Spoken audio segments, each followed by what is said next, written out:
How to go to next page in Adobe Acrobat. First, head to acrobat.adobe.com in your browser.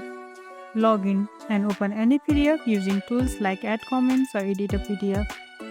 Once it opens, you are ready to flip through pages. Look at the toolbar on the right hand side of the viewer. At the bottom, you will see two small arrow buttons, one points up and the other down. Click the down facing arrow to move to the next page. You will also see the current page number, so you'll know where you are in the document. Want a faster way? Use your keyboard.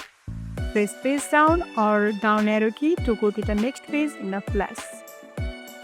And that's how you go to the next page in Adobe Acrobat with. Super simple.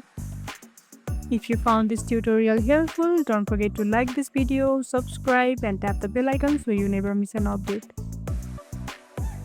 See you in the next one.